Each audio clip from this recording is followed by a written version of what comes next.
unless we change our ways, we will continue to devalue the dollar and its purchasing power.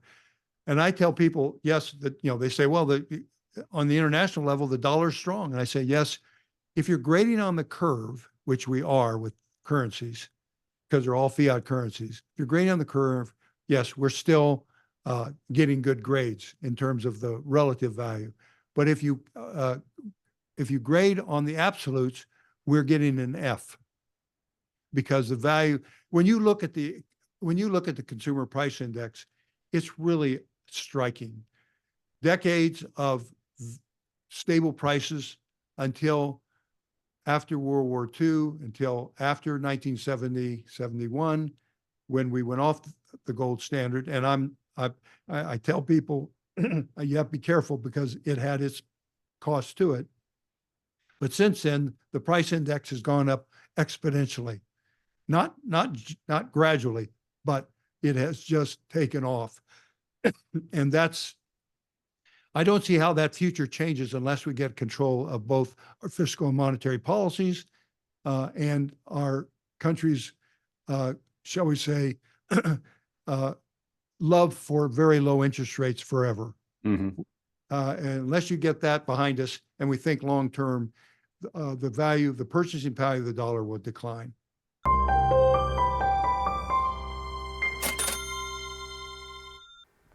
Welcome to Thoughtful Money. I'm its founder and your host, Adam Taggart. The Federal Reserve is one of, if not the most significant institutions in the world, given the global impact of its policy decisions. It influences the price of nearly everything, as well as the availability of jobs, the stability of our banking system, and the purchasing power of our money. When the Fed chair speaks, the entire world stops to listen. But the average person has a poor understanding of how this colossally important entity operates, or even why it exists. And after a series of asset price bubbles, which some argue we're in another one now, a chorus skeptical of the Fed's actions has emerged. So today, we're doing our best to shine as bright a light as possible on the Fed, how and why it operates, the good as well as the shortcomings of its actions to date, what directions its policies are likely to take from here, and how all of this impacts the households of regular people just like you and me. We've got the great privilege of speaking today with Thomas Hoenig, former CEO of the Kansas City Fed, former voting member of the Federal Open Markets Committee, a former director of the FDIC, and now a distinguished senior fellow at the Mercatus Center. Dr. Hoenig, thanks so much for joining us today. Thank you, and thanks for having me. I look forward to the conversation. Thank you. I do too. It's a real privilege. I must say too, I made the wise or foolish decision to let my viewers know that you were coming on for this interview, Dr. Hoenig, and invited them to submit questions. And I got buried under the avalanche. I lost count as we got near 200 questions. Folks, I pulled as many of those as I can to ask Dr. Hoenig here. Please forgive me. I'm not going to get through, even a small fraction of all the questions that were submitted, but I tried to really pull the most representative ones out. I also must say, Dr. Hoenig, in the commentary that folks submitted, there was an awful lot of praise for you. A lot of folks have read the book, The Lords of Easy Money by Christopher Leonard. You play a big role in that book. Folks really appreciated the role that you played during the great financial crisis, and in terms of doing your best to shape Fed policy there. You were a dissenting voice, which we'll talk about in just a moment. Sure. But there were other folks there too in the comments that have some personal connections in one way or other to you. I think one person, their brother had worked with you and just couldn't say nicer things about you. So I wanted to acknowledge that. If I can, let me just read one quote that somebody submitted here too. They said, "Look, I don't have any questions other than thanking him for trying to do the right thing.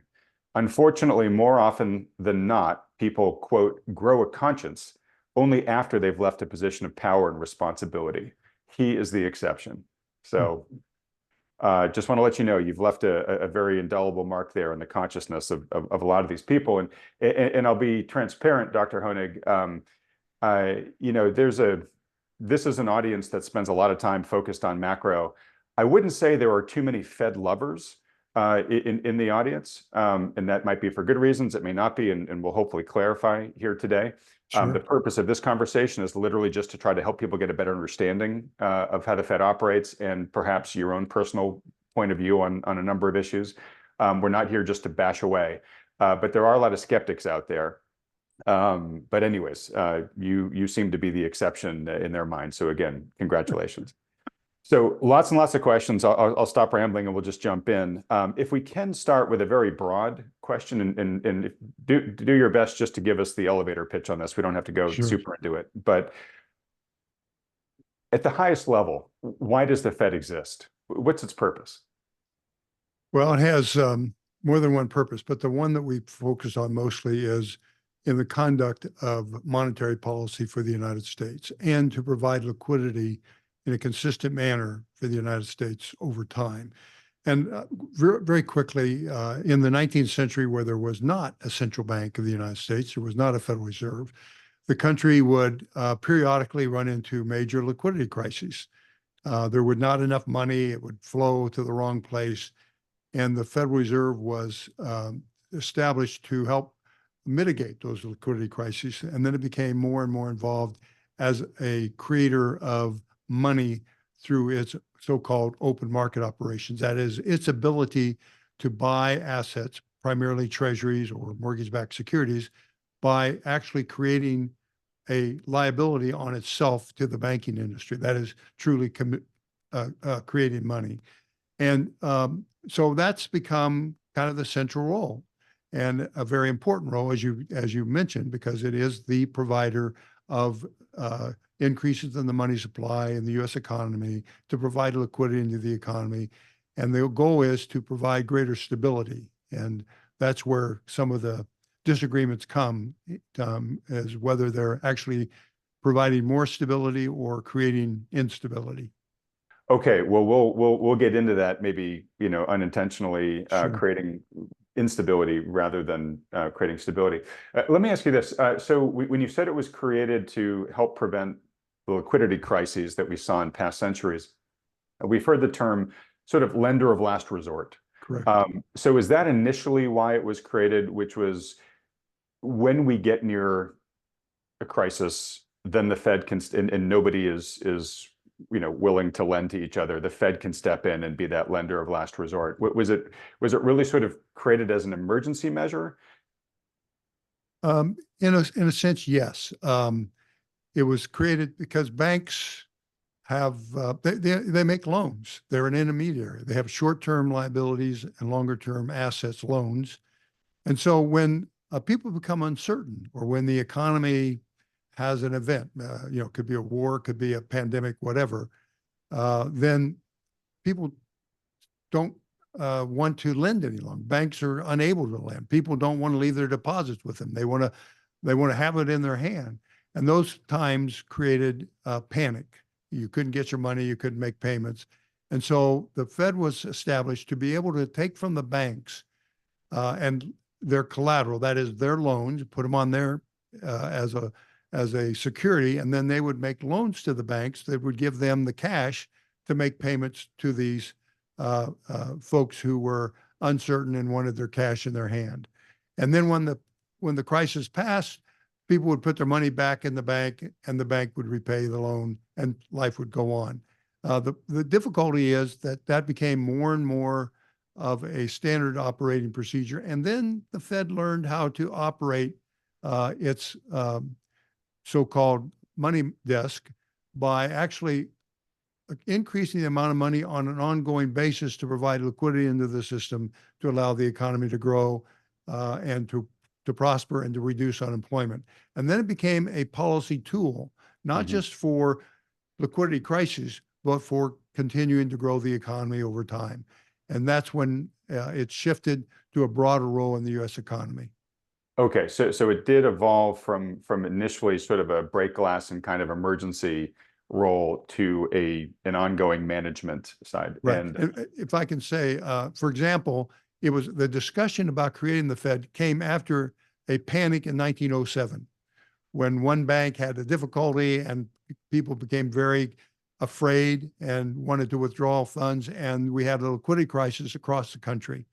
And the banking industry itself, led by, at that time, Morgan, of JP Morgan, found ways to accumulate cash to over time, address that crisis.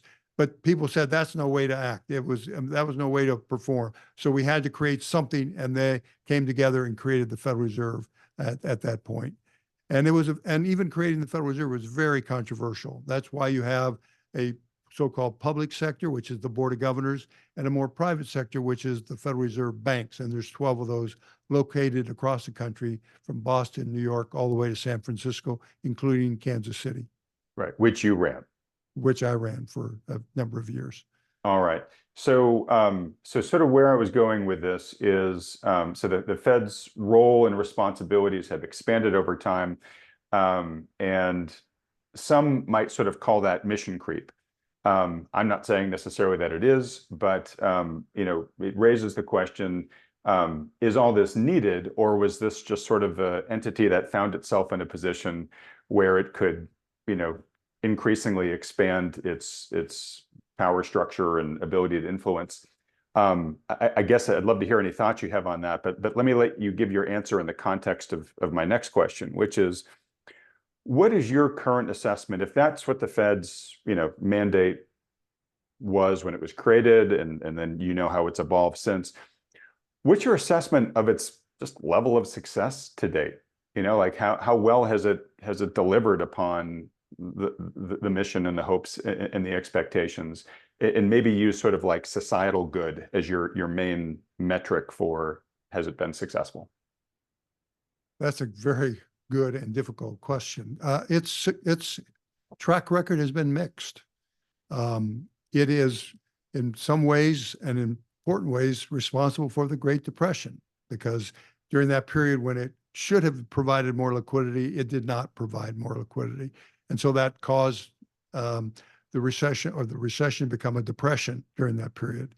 It was mixed in the 70s, for example, when we had the great inflation, because the Fed, in its efforts and its desire to provide enough liquidity, provided liquidity on a constant but somewhat inconsistent basis over the decade, and that allowed inflation to go from as low as 1 or 2% to 14% when the decade of the 70s ended.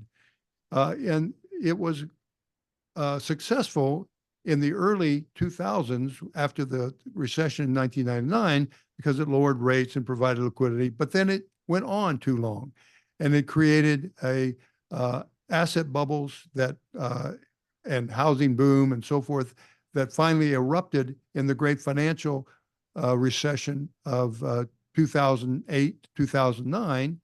And then it, again, from reacting to that, created too much liquidity going into the next decade, which allowed its balance sheet to get out of hand, distorted the distribution of wealth in the nation. So it has helped provide liquidity into the markets that has allowed the markets to grow over time, but also it has also created volatility periodically over those years, which is why I say its track record is mixed. And I think we have to acknowledge that. And I think the Federal Open Market Committee, the Federal Reserve, has full discretionary authority to conduct monetary policy. So it's its judgment that dictates whether it increases or decreases the amount of money or liquidity into the system.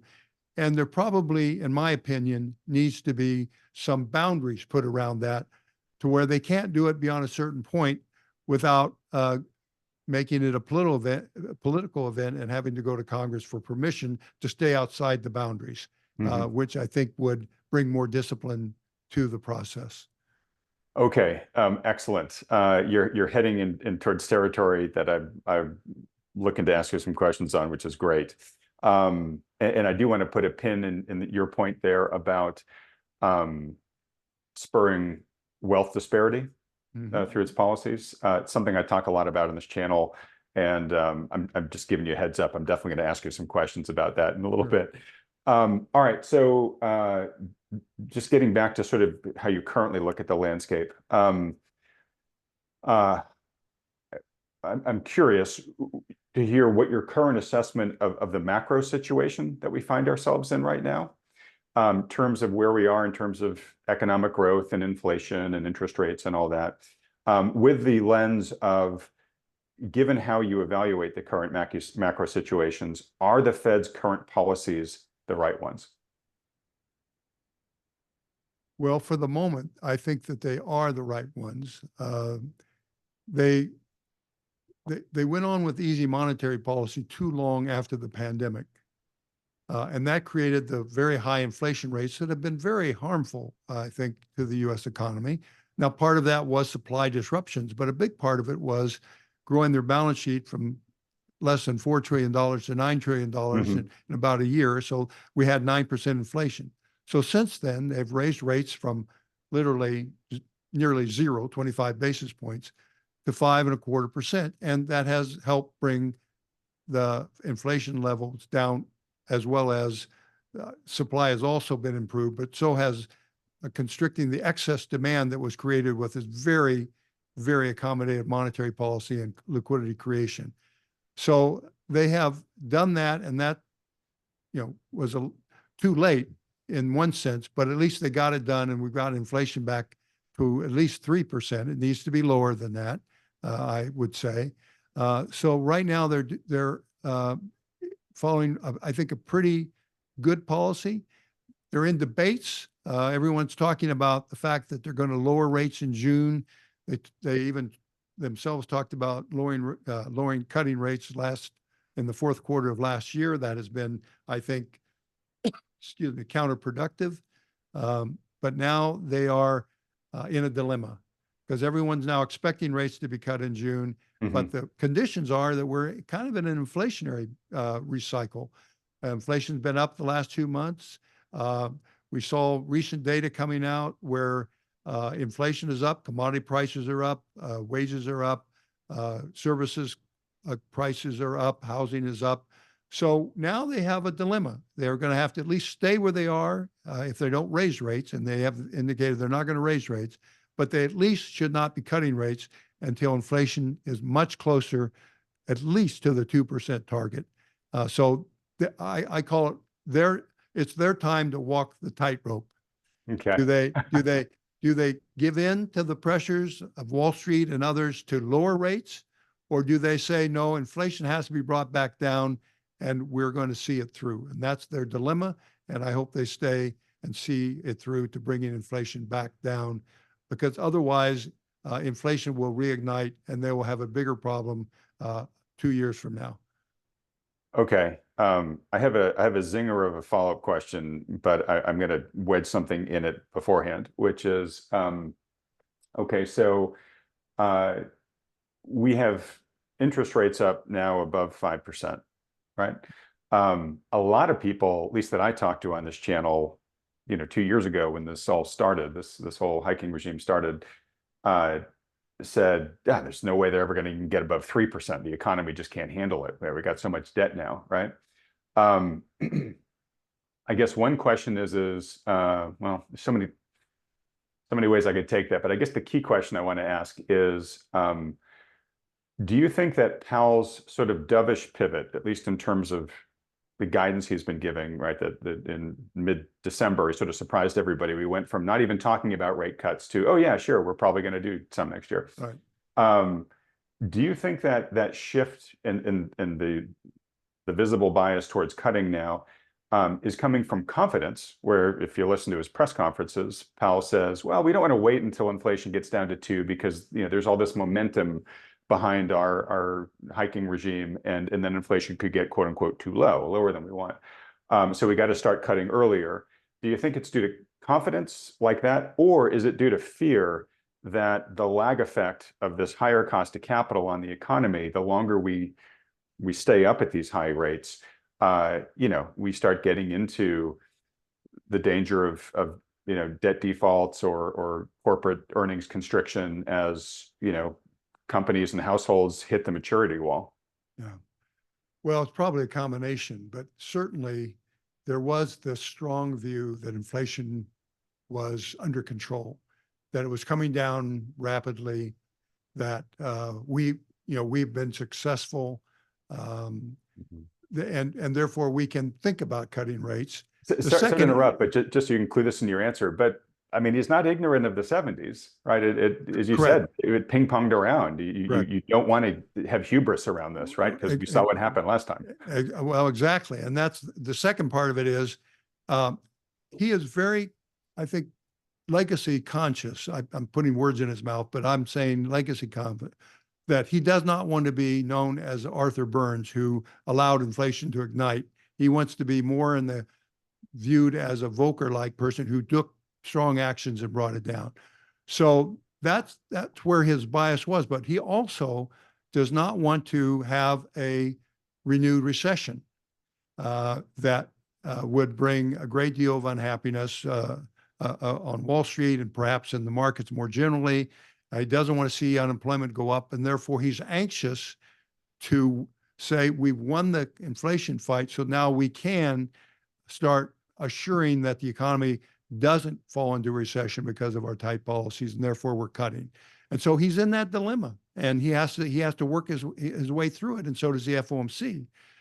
My view is, and I wrote on this, that the 70s is more likely to repeat itself if you get too confident too soon. Mm-hmm. And I even said when they were talking about this in December, that if you look at this consumer price index, since June, since they stopped raising rates, it has not fallen really much below 3%, and core has been clearly 3%. So why are they talking about cutting rates? Right.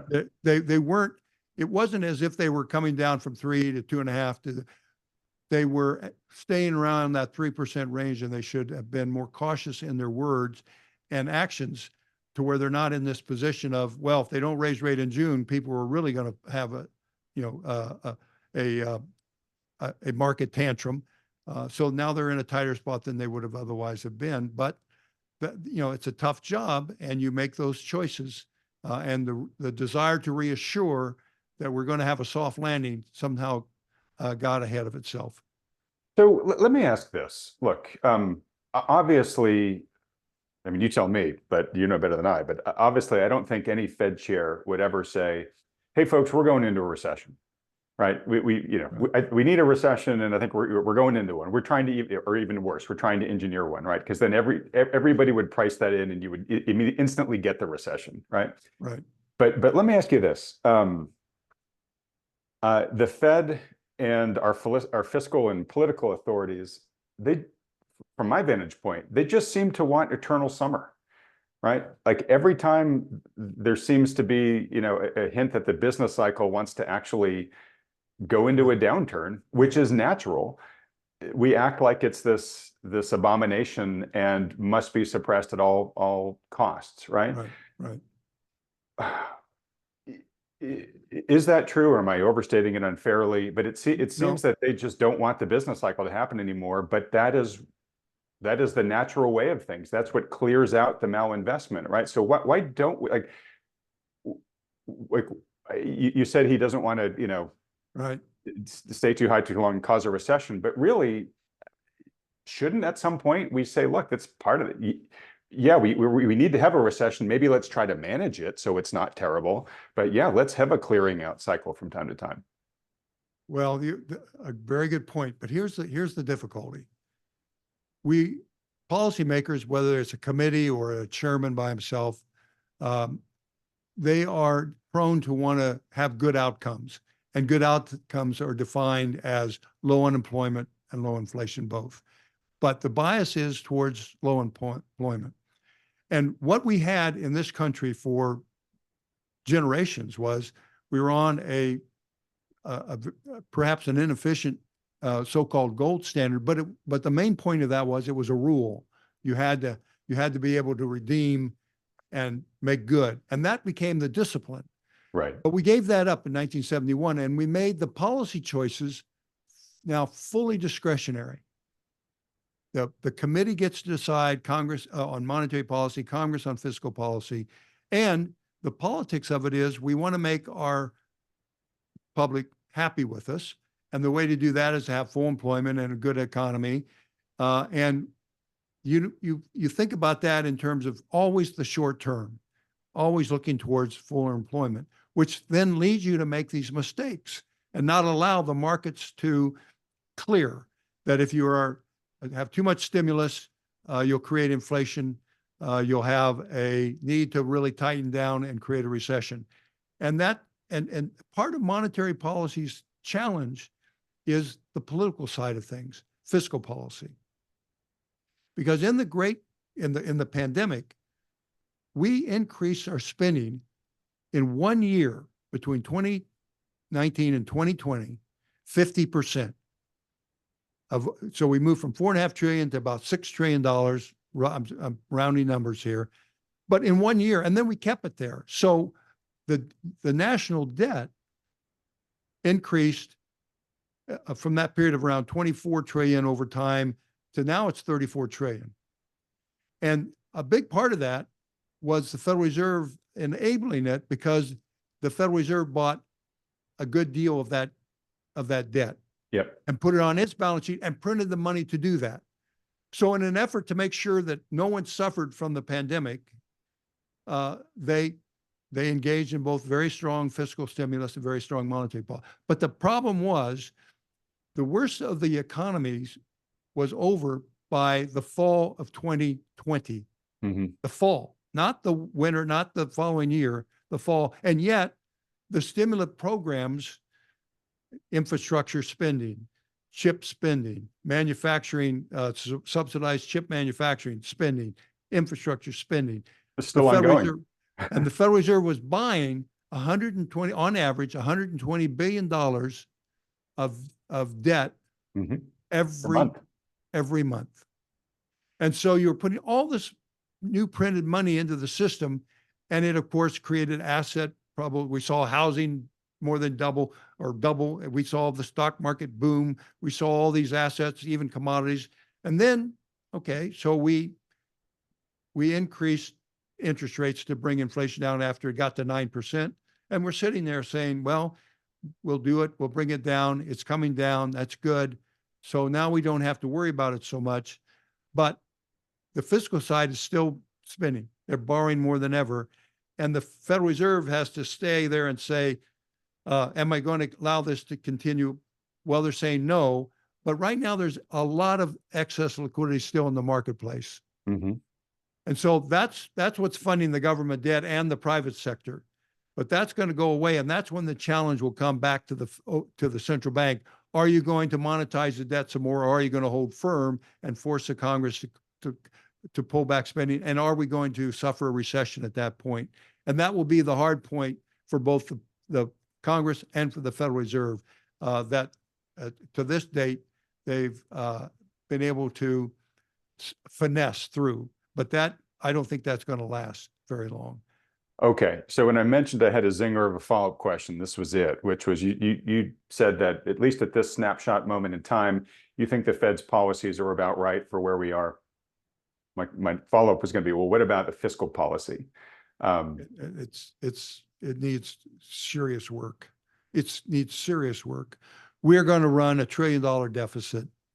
We're going to run more than we're going to have $1 trillion of interest payments. Right. At $2 trillion deficit, and that's not sustainable over the long period. And by that, here's what I mean by that, though. It doesn't mean we're going to fall off a cliff. We're the United States. We have a lot of industrial capacity to keep going.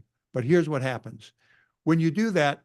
To fund that debt, two things you have three possible buyers of the debt: foreign interest, domestic interest, and the Federal Reserve. And we know that foreign interests they're kind of pulling back. They have enough US dollars, trillions of them. The domestic side, they've picked it up. Money markets are now buying, with all this excess liquidity, they're buying some of the debt. Right. And they love the short-term rates. And they love the short-term rates. So what used to be an excess of their money that the Fed pulled out, which was $2.5 trillion, is now less than $0.5 trillion. So that's coming down. And the banking industry has also moderated its own holdings of it, allowing the money markets to take that. Mm-hmm. But then that leaves the Fed. And the Fed said, well, we're not going to buy any more of your government debt for now. And so that means that it has to go more and more from the private sector, right? They have to lend to the government, the private sector in the US.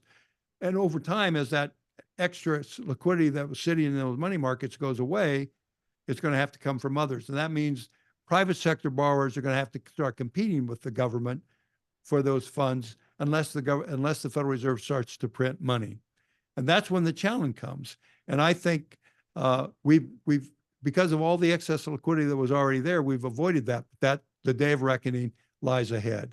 And so when I say the Fed is doing okay, they're trying to bring inflation down. They have rates up, but the federal government is still borrowing far more than the private sector over time can fund for it without causing interest rates to rise and hard times to become more likely in the future. All right. So how do the monetary and fiscal heads dance together, if at all? Right. So do they coordinate, or is the Fed looking at the Treasury right now and saying, in Congress, and saying, guys, what are you doing? Like you're making my job a lot harder. Well, whenever Chairman Powell is asked that question, he says, well, we don't do fiscal policy. That's their issue. We have to watch our monetary policy. And that's a fine answer if what he means by that is we're not going to monetize the debt. Mm-hmm. But I hope he's saying, at least in private, to the Secretary of the Treasury, to members of Congress, to members of the Senate, please, if you guys don't get your act together and get this debt under control, you're going to put us in a very difficult position because we cannot monetize your debt without causing inflation to reignite, and we are not going to do that. That's not our job. If he's saying that, then more power to him. I don't know what he's saying. I hope he's saying that. But then the time will come when that has to be addressed, and he's going to have both political parties yelling at him. He's going to have a lot of unemployed people yelling at him when they should be yelling at the Congress for bad policies for over a decade. A decade. Well, so if you're saying, this story sort of hinges on Congress's willingness to change its tune. I don't live in the Beltway. You've been closer to that world than I have, but I have extremely little optimism that they're going to do that proactively, simply because I don't see anybody with the political desire or courage to get up there and basically promote austerity. Yeah, and you're right. I don't see it either. There's no, I mean, in the prior to the great financial crisis, there was an attempt, bipartisan, and Simpson Bowles was the two senators, bipartisan. And they put a very good plan together, and people, at least in the Congress, were talking to one another, both sides of the aisle, and it couldn't pass. So now you have a more strident environment. I don't see it passing either. So that means we will put the Fed under more pressure. Interest rates will probably rise. And it's not necessarily go off a cliff. That's a possibility. But here's the other thing. Even the Congressional Budget Office, looking ahead, is projecting that our national debt in 10 years will be greater than $50 trillion from where it is today at 34, 35. And they're also, and here's the most important point, are projecting that our real growth rate, which is our real ability to create wealth for the nation, will fall from an average rate of 2.2 to 2.3% to 1.8%. Now, over that period, that means there's $1 trillion of real wealth lost in our economy because of our bad policies. And that's in one decade. So if you don't correct it between now and then, or you don't correct it at least after then you become a poorer nation over time. And think about it. Think of other nations in the past who were leading global economic powerhouses. When they engaged in foolish policies, or shall we say undisciplined policies, they didn't stay global powerhouses forever. And it may take 50, 75 years, but it's inevitable. And that's the part when they say it's not sustainable. It's not next year. It's not 2 years from now. It may not even 5 or 6 or 7 years from now. But over time, we slow our ability to create real wealth and make ourselves poor and our next generation poor. And it's not just the Congress. I will tell you, I've given speeches all over the country, and they say, Tom, we have this deficit. We have to address this. I say, yes, you're right. And so we're going to have to deal with our taxes and our spending. And for example, we have a retirement age of 67, one time 65, 67 for Social Security. It needs to be at least 70. And the reaction is, oh my gosh, you can't do that. Mm-hmm. And then I go to the housing market and they say, well, we got this deficit. We have to take care of it. And I said, yes, we do, but we have to eliminate some of the subsidies for housing because it's reducing tax revenue. They say, oh, you can't do that to us. Then go to agriculture. So until we have leadership in this country that says we have a problem, it's going to take shared sacrifice. And if we do that, we can solve the problem. And it can be done. And it can be done by the two parties, because when Clinton was in office and Newt Gingrich was the Speaker of the House, they came up with a compromise of both spending cuts and tax increases. And no one likes tax increases, certainly not me. But here's a compromise. And by the end of that decade, we had a surplus in our national government. Mm-hmm. Yeah. So it's doable, but it takes cooperation. It takes a sense of sharing of sacrifice. If I'm saying you in housing, you have to pay more, or you in this area, agriculture, you have to pay more, not me, well, then it falls apart. You lose trust and you lose confidence in the process. And that's very, very costly to your national wealth over the future. All right. I totally follow and agree with the logic, and I'm sad because you're validating a lot of my my assumptions of how things do currently work in DC. It's sort of a political NIMBYism, certainly when it comes to cuts, right? Which is like, yes, everybody can agree that the debt seems like a problem in the future, but nobody wants to be the one to suffer the cuts for it. Right. I think one of the bigger problems we have right now too is the current cohort of folks in Congress have their whole professional careers, the pie has continually grown. So what they know how to do is distribute an ever-growing pie. They don't know how to deal with a shrinking pie where you say no to people and you have to tighten your belt, right? So I don't even know right now if they're even thinking about arguing about potential cuts, because I think their mindset is still, how do we grow the pie? And I do wonder, and this is one of my questions for you, in the pandemic, it feels like we kind of crossed a line that we hadn't been willing to cross before by sending direct payments to households. Yeah. How big a deal was that? Like, is a huge deal? Okay, because it seems like the next time things get rocky, the clamoring from both Congress and from the constituents is, hey, yeah, time to send those checks again. Right. Well, and it's still carrying forward. I mean, the only bipartisan bill I can talk about today is we have a bipartisan bill that would both continue the child tax credit and continue keeping taxes low on certain investments and certain business spending. So the only agreement is, yes, we're going to increase our debt more so we can allow for these benefits to these two different groups. And so I think that's part of it. Now, to your point about the pandemic, part of the reason for that is in the great financial crisis, there was a bailout, but the bailout was to a certain group, the largest banks. Right. Well, and to the wealthiest, right? Because when you have zero interest rates and asset values go up, only those who have assets benefit.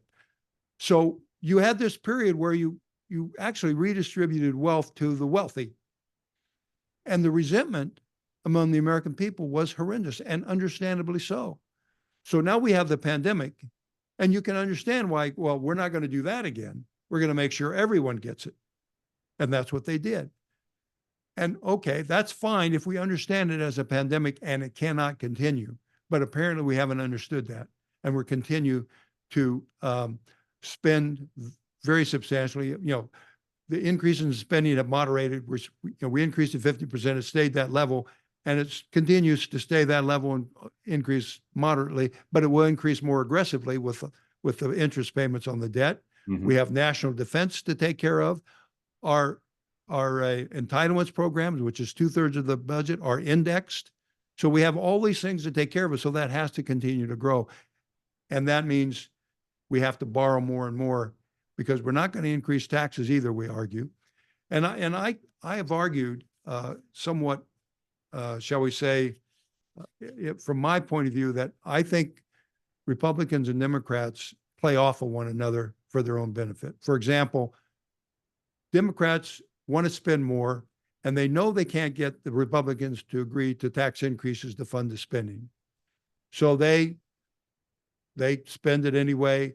But on the other hand, the Republicans know that they want to keep taxes low, understandably so, but they won't be able to stop the spending increases. So they stand in kind of a stalemate that the only thing that happens is the debt goes up. Yep. So we both spend more and we don't increase taxes. And our future generations will suffer the wealth reduction. All right. So you're singing from my song sheet a lot here, Dr. Hoenig, about the diminishment of the prospects for the future of society and for the wealth disparity. Because, yes, we bailed out the wealthy during the Great Financial Crisis, but we bailed out the wealthy in the pandemic crisis as well. And really, what did we end up? Yes, those checks to households help, but what was the cost of that, right? The cost of that was a huge rise in the cost of living, right? And now those checks are gone, but the higher cost of living remains, right? There. So, but it goosed asset prices, right? Yeah. So again, the wealthy are doing just great, and the bottom 80+% are left with a worse situation than they had before, right? So you still have the same outcome, right? In both scenarios. And I do want to get, I do want to actually, again, dig into that even a little bit more in terms of how corrosive you feel that is, how concerned that you think you are, because when your populace basically begins to give up on their future, nothing good comes from that. Right. You're nodding as I'm saying this. But before we get into that, I do want to ask you this question. So we talked about the mixed record that the Fed has. You talked about the current fiscal policy, which you think is on the wrong track, heading in the wrong direction. Let's just play for a minute here and say everybody decides that Dr. Hoenig should be calling the shots. What reforms would be at the top of your list? Well, the first thing I would do is, depending on how you want to go about it, but I would go to the Treasury and I would say, I want an analysis of all of our spending, all the government spending, and I want a group, and they can do it cooperatively with the Congress, both parties, so we have the full government involved in this, and we start prioritizing, truly prioritizing what is most important and whether we're willing to pay for it out of current dollars, not out of future dollars that we have to borrow today, but out of current, and not out of printing money that inflates us. And I want the priorities listed. And then I want us to explain that to the American people. And here's the real important part of that. And that means entitlements are on the table as well. And subsidies are on the table. And I want you to go through it. And we have to make systematic cuts. And then I want to know where we can reasonably increase taxes, because it's going to have to be both sides. Otherwise, you won't have bipartisan agreement.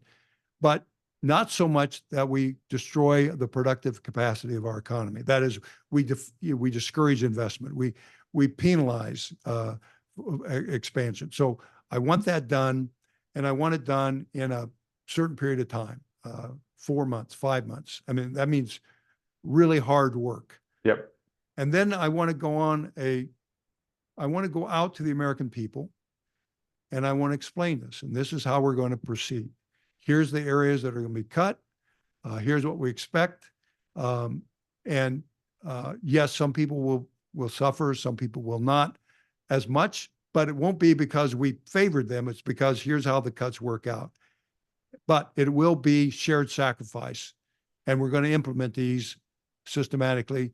And in the long run, we will be well served by it. Now, explaining long run will be one of the major challenges. That is, we cannot afford to see our real growth rate fall from 2.3, 2.4 to 1.5% because we will all lose. And here's how. So that has to be explained. And you know, that's an enormous task. I realize that, but it has been done elsewhere and it can be done here as well.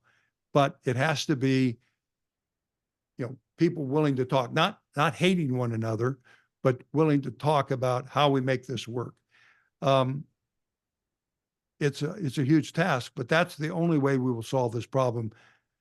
The other way we will do it is if we do encounter a off the cliff crisis and no one accepts our debt anymore, our foreign sector and the Fed can print it and it just inflates us into nothingness, then that will force us to do some hard choices. But that means it won't be as fair as doing it in a systematic, calm manner that we have time to do now. Those are our choices. And whether we like it or not, those are our choices. And I hope that Jay Powell and other leaders in Congress and the Treasury are willing to talk and recognize that as they talk to one another today. Well, I hope you're right. I'm more of a pessimist. I sadly, I think it's more of just a realist, which is that, you know, you're familiar with the field of behavioral economics, where just the revolutionary wiring and how we are culturally and all that stuff. We tend to not have to face something tough until we're forced to, right? And there's that famous Winston Churchill quote about Americans, right? Which is, well, we'll do the right thing, but only after we've exhausted every other opportunity, right? So sadly, a lot like the guy who doesn't change his diet until he has the first heart attack, you know, it probably takes some of these issues.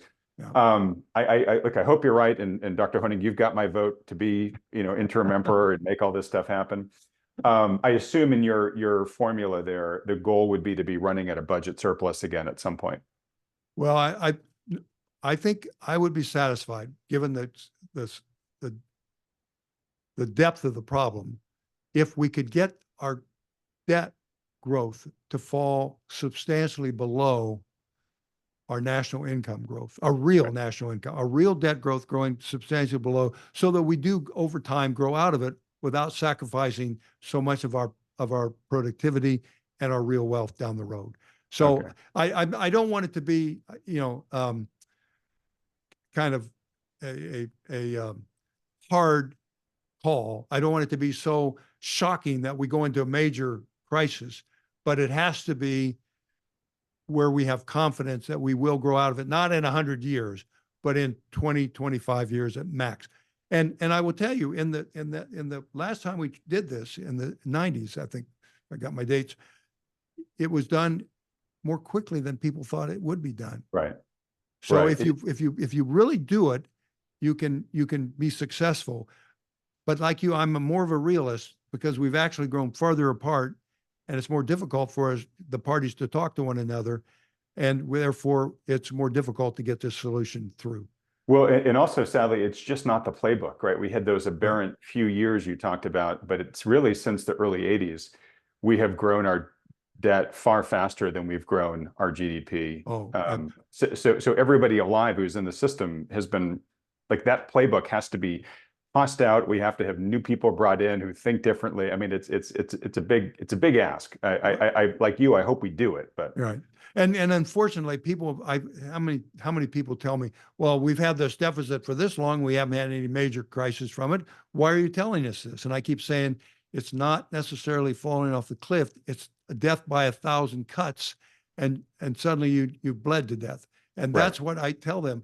Think about how, you know, can a household survive if all they use is their credit card and they think they don't ever have to pay it back? No. And we can't. Governments have a longer period, they have a longer life, but it holds for them, I think, over time equally as well.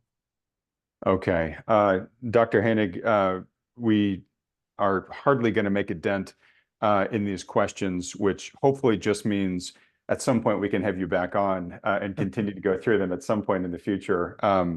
First off, thank you for giving us your time and giving us such phenomenal answers here. I am going to keep you for another 10 minutes or so if I can. All right, sure. But I just want to let everybody know that yeah, I'm looking at the tip of the iceberg here with 10 minutes left. Let's see here. I'm going to ask you, these may not be in any real linear order, but they're just questions that folks are really interested in. All right, so one's about housing. We're at basically record unaffordability in the housing market right now, and many see the Fed as being a central reason for that, for having inflated housing prices by ZIRP, right? Making it really cheap to borrow to get into a house initially, by then buying just gobs and gobs of mortgage-backed securities to support the natural clearing of that marketplace. So anyways, I guess any thoughts you have about the Fed's role in housing and what you see as the future of the housing market here now that it's kind of locked up with mortgage rates at 7% and now available only to the wealthy that can afford it, and so many folks are priced out now. Well, I think the point is a well-made point. I think zero interest rates contributed to asset inflation. They kept telling me, Tom, there's no inflation. I'm saying inflation comes in different forms, and asset inflation is a form of inflation. And we've made housing much more expensive. And we think we're helping out with zero interest rates. And I'm saying, well, if you can't afford the down payment because the price of the house has gone up so much, the low interest rate won't make it more affordable. And so you have to get the price of housing stabilized. And once you get it stabilized, the equilibrium rate of interest isn't zero. It's just not. I mean, I wish it were, but it's not. It creates distortions in the market. It creates inflation that we see in housing. So we have to have interest rates that are going to be much higher than 25 basis points. And, in the 50s and 60s, even those periods of low inflation, the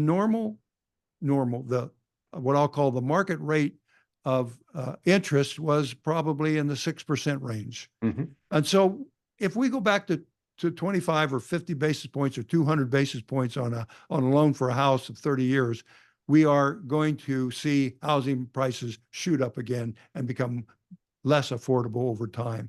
So I totally agree that we need to stabilize that market going forward, or else we will have a very maldistribution of wealth, as fewer people can really afford it unless the government pays for it, and then the debt goes up and we have inflation that way as well. So there's no simple, no easy answer to that problem in the future.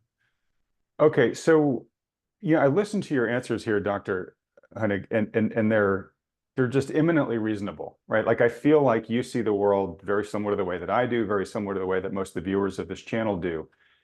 And maybe this is a slightly uncomfortable question for you to answer. I'm not asking you for you to name names or anything, but you were a dissenting voice in your time on the FOMC. So what is it about everybody else around that table that is making decisions that aren't as common sense as reasonable, as you're saying here? Are they the out-of-touch academics that some of them point them to? Is it just the evils of groupthink, that you get a lot of people around a table and they get stupider than they are individually? Or are there political pressures, even though folks say the Fed isn't political? Like, why don't they just think rationally the way that you seem to? Well, I don't have a really good answer for that. I would say part of it is where money's involved, politics is involved. And there is a lot of pressure on the Fed to think short-term as well, although they're supposed to be independent so they can think long-term, but there's a lot of pressure to think short-term. And I think— Sorry, pressure from whom? Is it the administration calling them? From Congress, from labor, who misunderstand, I think, some of those issues, from Wall Street, for sure. They're very short-term thinkers. in many ways. So those are part of it. Part of it is experience. They're academics. You have this theory and you work with it and so forth. One of the reasons that I dissented was experience. I was around in the crisis of the 70s and 80s. Yeah, you were And involved in cleaning it up, right? I was to deal very with the much mess. involved. It was a mess. And part of it was I saw what this ever, we have to stimulate. Yes, inflation's rising, but we can't have unemployment. We'll take care of it later. That came through until we had this crisis. And in this country, in the 80s, over 1,600 commercial banks failed. It was disastrous for communities. And I'm saying short term has a price. Mm-hmm. And I witnessed the price. So when we came back to when I was dissenting, I said, there's a price for this. It will, you're pushing the rates to zero. That's not a sustainable rate. We should all know that. And we've had it since 2008. We're entering 2010 and you want to increase zero even more. I said, that's only going to turn out poorly. And in fact, the following decade, our productivity levels were half of what they were in the 90s. Wages didn't increase, real wages didn't increase at all. And so I said, learn from experience. Wisdom is partly your education, yes, but partly is experience. And don't ignore your experience. And so I've seen it now twice, going on 3 times. We have to begin to think a little bit more long-term, both at the FOMC table and in the Congress of the United States. Is the short-termism more because of hubris and we just got to do something now? Or is it more sort of, hey, this will solve the problem now. And by the time the chickens come home to roost, I'm not here anymore. That's somebody else's problem. Again, some of both. Some of it is, and here's the most common theme I heard at the FOMC table. We have to do something now. We can and we will take care of it later. Mm-hmm. This hope above reality. In the Congress, I think it's more of short-term thinking. I got to get reelected. I want to make people happy. Mm-hmm. On Wall Street I want to be rich now and I'll let someone else pay for it later. Yep. So all those motives come in and put pressure. But my issue with this Federal Reserve is it was supposedly made independent to think long-term. And it's allowed itself to be captured by the short term. And an old central banker, when I was first named president, said, Tom, your job as a central banker is to take care of the long run so the short run can take care of itself. Oh. And that's what we have to remember. If only more folks there thought like you, like that. All right, let's see. Let me ask you this. What do you see as the long-term outlook for the purchasing power of the dollar and other fiat currencies for that matter, right? You talked about removing the dollar from the gold standard, kind of remove the last discipline, the break on the system. So obviously since then, all that's happened is the purchasing power of the dollar has declined even faster. Sure. And the dollar is doing better than most other fiat currencies. Right. So, I mean, are we just staring at the end game here and it's just going to, continue to play out like this? Or is there potential for something else? Well, unless we change our ways, we will continue to devalue the dollar and its purchasing power. And I tell people, yes, that, they say, well, on the international level, the dollar is strong. And I say, yes, if you're grading on the curve, which we are with currencies, because they're all fiat currencies, if you're grading on the curve, yes, we're still getting good grades in terms of the relative value. But if you grade on the absolutes, we're getting an F, because the value, when you look at the consumer price index, it's really striking. Decades of stable prices until after World War II, until after 1970, 71, when we went off the gold standard. And I tell people, you have to be careful because it had its cost to it. But since then, the price index has gone up exponentially, not gradually, but it has just taken off. And I don't see how that future changes unless we get control of both our fiscal and monetary policies and our country's, shall we say, love for very low interest rates forever. Mm-hmm. And unless you get that behind us and we think long-term, the purchasing power of the dollar will decline. And that, explains in part why cryptocurrencies have had their rise in the world, because people perceive that at least there's some kind of governance on those mining machines behind it where it can't just explode. Right. Whether that lasts forever, who knows? But that's one of the reasons I think they have had their prominence. All right. So I'm just going to let folks know I've got tons of questions about your thoughts on Bitcoin, your thoughts on gold, your thoughts on moving to a digital dollar, your thoughts on central bank digital currencies, your thoughts on a competing currency from a BRICS standpoint. Will the dollar ever be backed by something? I think we're going to have to just leave all those for hopefully the next time you're on this channel, Dr. Sure. Hoenig, because it's unfair to ask you to address those in just a minute or two. I am going to ask you two unfair questions to address in just a minute or two that we could probably have a whole hour discussion on each. The first is just any sort of parting comments you want to have about this growing wealth disparity. This has been an issue for a long time, and Yes. And Fed policy, I think, has played a role in it. I'm going to say for decades. I think it got ramped up even more given what happened during COVID and the response we had there. Yeah. We talked about why earlier.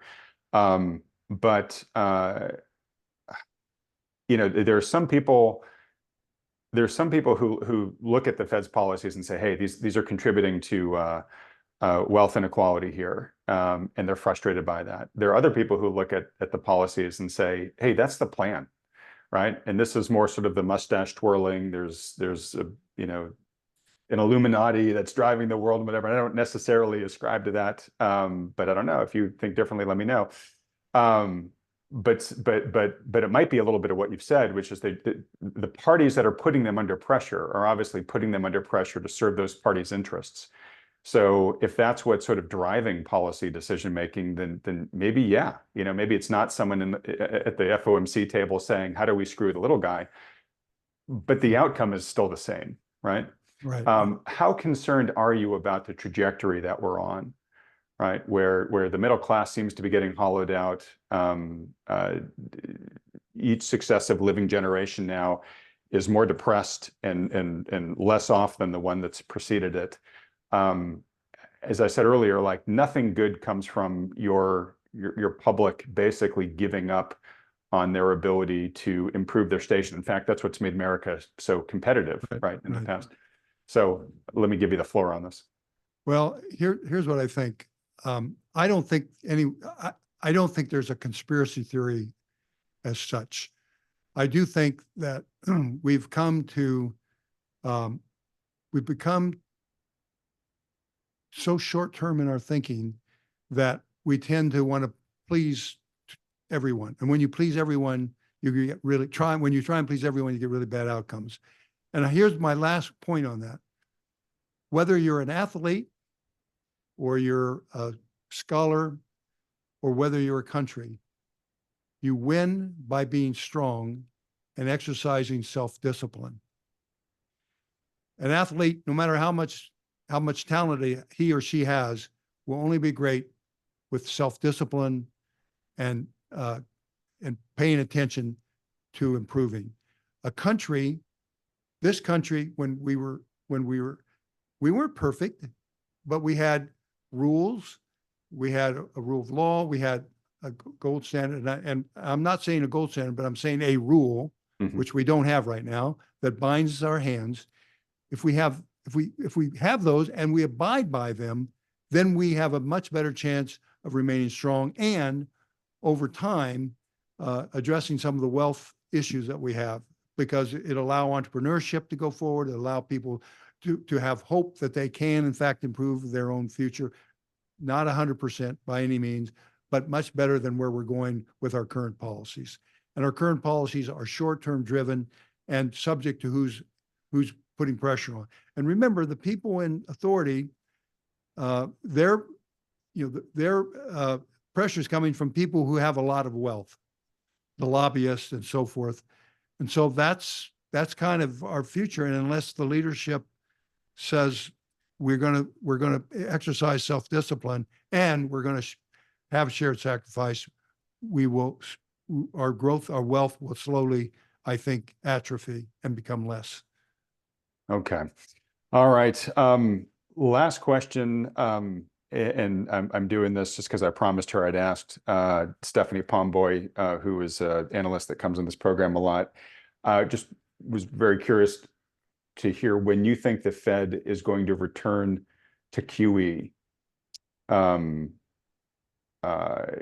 Is it just a matter of time that you mentioned that if Congress doesn't do a U-turn pretty quickly, pretty soon we're going to get into a pinch where there's going to be a ton of pressure on the Fed. Yep. Do you expect them to, at that point, finally let themselves get talked back into QE? I don't know that will trigger it, but I do know one thing that would probably trigger it: a banking crisis. And if you had a major banking crisis, for example, there's on the bank's balance sheets today, there's over $600 billion of unrealized losses from just government securities. You also know that there's trillions of dollars probably of asset values that have declined because of the high interest rates for commercial real estate that are being repriced. So if there was a banking crisis, then the Fed would do QE. And in fact, what form it will be, I can't tell you, because when we had the banking crisis last March 2023, yep, the Fed's balance sheet actually went back up about $400 billion. mm-hmm. So if the banking industry gets in trouble and they have to provide liquidity into it, they will put the money out there and it will be in the trillions of dollars, and we will have, in effect, QE. The real question then will be, how long does it last? How much inflation does it generate? Will trying to pull back from it create a recession, and they're not willing to accept that? So they continue QE well into the future, just like they did after the pandemic. Those are all questions I can't answer, but I do know the circumstances that will trigger it would be a banking crisis. Okay. All right. I lied. A couple just very, very lightning round questions. One is just, let's say on a scale of 1 to 5, 1 being very stable, 5 being very unstable. What's your current assessment right now of the stability of the banking system? About a 3.5, well, 5 being unstable. 5 being bad. Yeah. Bad. Okay. I'd say about a 3.5 to 4. Okay. Okay. I mean, so you're worried. I'm worried. And I know people say it's very well capitalized. Well, it's not very well capitalized. And I have argued that forever. The banks quote their risk-weighted capital, which says 14%, but capital to total assets is around 7 to 8% in the largest banks, 9 to 10% in the regional and community banks. The regional community are better capitalized. But remember, if you have say 4% loss, you've lost half of your capital or more, depending on who you are, and people lose confidence in you. That creates the liquidity crisis. So we're very vulnerable to a confidence crisis in this country should we encounter another banking crisis like we had in March of 2023. And remember, in March of 2023, people started running on all the regional banks until basically the Treasury and the Fed said 100% deposit insurance. Right, right. That's the only way to stop it. And that's QE. Okay. Again, thank you for that very unfair question to ask you in the last second here. And I just want to remind folks that you are a former director of the FDIC. So you're a gentleman who is highly knowledgeable about bank risk. Okay, the last question, which is you mentioned that we're kind of, there's a date with destiny here, as long as the Fed maintains its current policies, where the liquidity that's been sloshing around is going to start drying up, and there's going to be, increasing pressure on the Fed to do something, or else dominoes are going to start dropping and recession's going to start looming, right? Nobody can say this with certainty, but what's kind of your general expected timeline for that? Is that something that's imminent? Is it something by the election? Is it a 2025 issue, do you think? I think it's probably, I don't know. I should always say I don't know for sure. No one knows the future, but I'm looking at the at the amount of liquidity that remains, the $500 billion down from $2.5 trillion, and the excess reserves in the banking system. So I'm thinking a 2025, mid 2025 event, if it comes to that. And now, in the meantime, if Congress gets its act together and the Fed does other things, we might avoid that, and that's what my hope is. But I think the reality is there is at least a reasonable probability that 2025 would be a time when the Fed has to make a decision, either print more money and buy this debt, or force the private sector to fund it, which constrained the private sector further and risk a recession. Okay. More sooner, I should say, recession sooner, and inflation later, for sure. Okay. All right. Well, look, this has been an absolutely wonderful discussion, a real privilege. Thank you, Dr. Hoenig. I'm going to begin to wrap it up here. If I could ask you probably the most important question, which is for folks that have really enjoyed this interview and listening to you and would like to follow you in your work from here, where should they go? Well, I don't publish a lot, but I do have a blog on Substack under my name. And it's if you go to Mercatus Finred Rag on Substack and look for my name, I do put things out. In fact, I wrote things on the Fed's having to walk a tightrope, the mistakes the Fed have made through time. That you asked me earlier today, there's a summary of that on there, and a proposal to make it more rules-based. So that's on my blog. Other kinds of history of the Fed things are on there as well. All right. So Dr. Hoenig, when I edit this, I will put up the link to your Substack there on the screen, Okay. so folks know exactly where to go. Folks, there'll be a link in the description below this video too. So if you just want to go there with one click, you'll be able to do that. All right, I've got one last question for Sure. you, and I'm going to give you about 30 seconds to think about it, which is, we've been talking about money-related issues, money creation, all that stuff through the discussion so far. I'm just curious, you've had a long and accomplished career. What's one non-money related investment of energy or focus or behavior you would encourage folks to adopt into their lives? As you think about that, I'm just going to do a couple of quick housekeeping things here just for a few seconds. First off, folks, if you've enjoyed this discussion with Dr. Hoenig and would like to see him come back on the channel at some point in the future, please let him know that by clicking the like button and then hitting the subscribe button below, as well as that little bell icon right next to him. In addition to Dr. Hoenig's Substack, if you're not already following my Substack, please go do that at adamtaggart.substack.com. That's where you get my write-ups, I call them Adam's notes. They're my cliff notes, summaries of these key interviews. And so to get the one from this discussion with Dr. Hoenig, you'll get that there on the Substack as well. And then last, trying to navigate the repercussions of everything we're talking about, as you hear me say every week on this channel, folks, is very difficult for the average investor, especially the average person who's got a job to focus on, a family to focus on, et cetera. Highly recommend that you work under the guidance of a good professional financial advisor to help be your financial quarterback through that, to help put together a customized portfolio and financial plan for you, and then help you execute it. But make sure that they can take into account all of the issues that Dr. Hoenig and I have talked about here, and that all the other experts talk about with me on this channel every week. If you've got a good one who's doing that for you, great, stick with them. They're rare. If you don't, or you'd like a second opinion from one who does, feel free to schedule a free consultation with one of the financial advisors that Thoughtful Money endorses. To do that, just go to thoughtfulmoney.com, fill out the short form there. Only takes you a couple seconds. These consultations are totally free. There's no commitment to work with these guys. It's just a free public service that they offer to help as many people as possible, position as prudently as possible for the potential implications of all the issues that Dr. Hoenig and I have just talked about here. All right, Dr. Hoenig, thanks so much for waiting. Let's get to your last question here. What's one non-money related investment you would encourage folks to consider? Well, I would highly recommend they invest in time in reading history and biographies.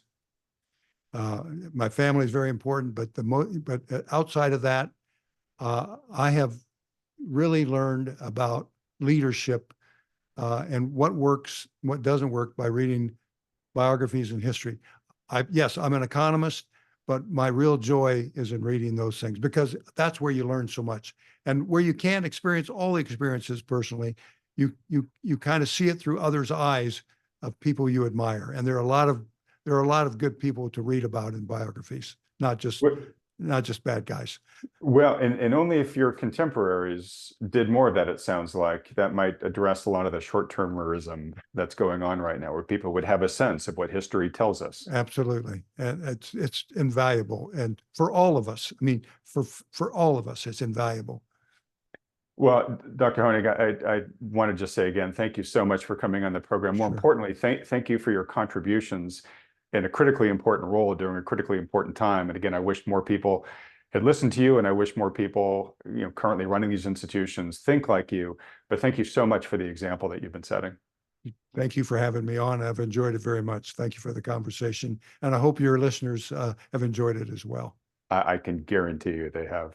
Thanks so much, Dr. Hoenig. Everybody else, thanks so much for watching.